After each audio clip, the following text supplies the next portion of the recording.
समझेंगे इससे आखिर आम आदमी की जिंदगी कैसे बदल जाने वाली है। इसीलिए आज इस वीडियो को आप आखिर तक इत्मीनान से जरूर देखिएगा, क्योंकि आज आपके वो तमाम सवाल जो CAA से जुड़े हुए हैं, उन सभी सवालों का जवाब मैं इस वीडियो में देने वाली हूँ।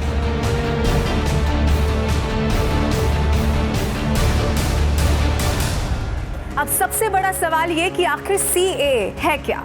नागरिकता संशोधन कानून, जिसे केंद्र सरकार ने साल 2019 का वो वक्त था जब संसद में पास किया था। अब इस बिल का उद्देश्य पाकिस्तान, बांग्लादेश और अफगानिस्तान से आए 6 समुदायों, जिसमें हिंदू, ईसाई, सिख, जैन, बौद्ध और पारसी शामिल हैं, इनके शरणार्थियों को भारत की नागरिकता देना है। वैसे इस बिल में मुस्लिम समुदाय को शामिल नहीं किया गया और इसी मुद्दे पर जो राजनीतिक पार्टियां थी उनकी तरफ से जबरदस्त विरोध किया जाता रहा है समय समय पर। अब मैं आपको ये बता दूं कि 3 साल पहले जब संसद में ये संशोधन कानून पास हुआ था तो इस पर पूरे देश में एक तीखी प्रतिक्रिया और विरोध भी देखने को मिला था। सियासी पार्टियों ने भी इसका विरोध किया, लेकिन सरकार ने इसे लेकर न केवल स्थिति स्पष्ट की बल्कि इस कानून को लेकर जवाब भी दिए हैं।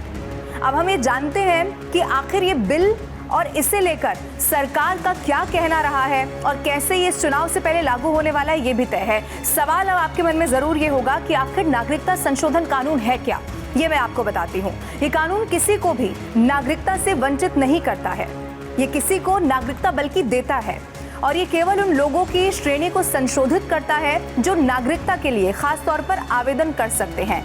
अब ऐसा उन्हें आवेदन यानी जो आवेदन करने वाले हैं उन्हें अवैध प्रवासी की परिभाषा से छूट देकर करता है।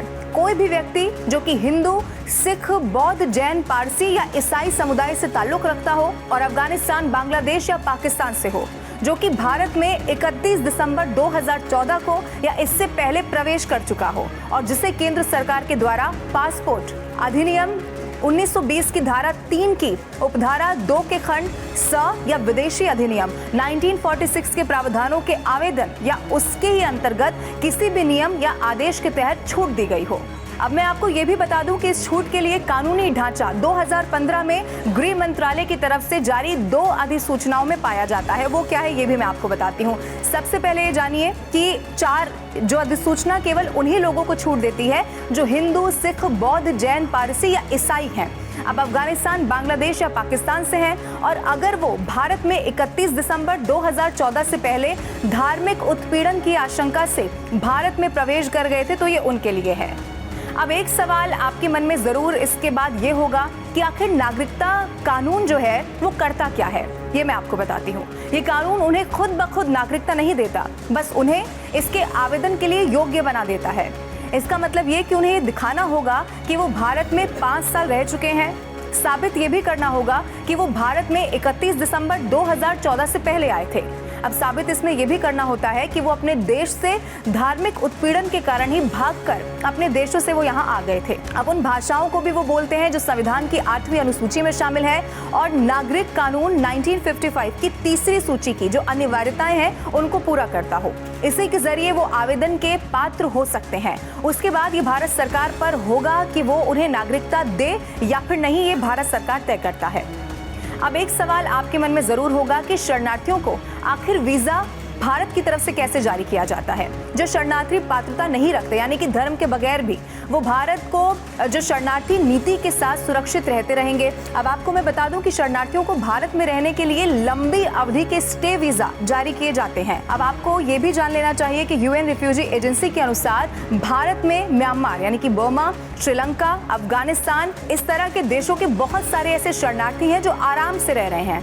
सरकार का कहना यह है कि ये कानून मुस्लिम शरणार्थियों को कवर नहीं करता, क्योंकि हमारी स्थिति ये है कि जब हालत उनके लिए सुरक्षित हो जाएगी तब शरणार्थी अपने घर वापस लौट सकते हैं और लौट जाना चाहिए, ये भी इसमें कहा जाता है। अब एक और बड़ा सवाल ये भी है कि भारत शरणार्थियों को वीजा आखिर देता कैसे है, तो ये भी जान लीजिए। भारत की हमेशा की नीति गैर समावेश की थी, इस सरकार के होने से बहुत पहले से ही। कुछ देश विशेष तौर पर संवैधानिक तौर पर इस्लामी राष्ट्र हैं। अब वहाँ का जो आधिकारिक धर्म है वो इस्लाम है, जबकि कुछ मुस्लिम भागकर भारत में आते हैं। वो अपने देशों में जुल्म और अत्याचार के हालत के चलते वहाँ से भागकर भारत आ जाते हैं। अब इस बात का कोई मतलब नहीं बनता कि उन्हें नीति दृष्टिकोण के अनुसार न्यूट्रलाइज कर दिया जाए। अब एक सवाल ये भी है कि गैर मुस्लिम शरणार्थियों के लिए आखिर दिक्कतें क्या हैं? गैर मुस्लिमों के लिए पड़ोसी देशों में संवैधानिक तौर पर दिक्कतें हैं। उन्हें लेकर एक ऐसा दृष्टिकोण है कि उनके साथ वहाँ ऐसे अत्याचार होते हैं मानो वो वहाँ रहने के लायक ही ना हो।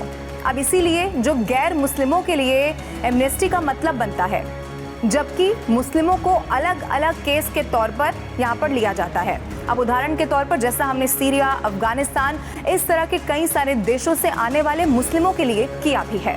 एक बड़ा सवाल ये कि रोहिंग्या मामले को सरकार किस तरह से ले रही है। तो ये भी जानिए कि बर्मा की स्थिति ये है कि रोहिंग्या वास्तविक तौर पर अविभाजित भारत के समय भारत आए थे, तब जबकि ब्रिटेन ने बर्मा पर कब्जा कर लिया। अब इसीलिए बर्मा उन्हें अपने जातीय ग्रुप और योग्य नागरिकता में नहीं रखते हैं। भारत इस विवाद में फंसा हुआ है कि अगर भारत रोहिंग्या को भारत में न्यूट्राइज का अधिकार दे देता है तो ये बर्मा के साथ साथ हमारे नाजुक विवाद को अपसेट कर सकता है। भारत में रोहिंग्या को शरणार्थी प्रोटेक्शन और साथ ही लॉन्ग टर्म वीजा मिला हुआ है, लेकिन वो भी अभी नागरिकता के योग्य नहीं होंगे। अब सवाल ये भी है कि क्या ये कानून मुस्लिमों के खिलाफ है, जिस पर राजनीति भी बहुत हुई है। अब सरकार का पक्ष ये रहा है कि ये कानून मुस्लिमों के खिलाफ बिल्कुल भी नहीं है।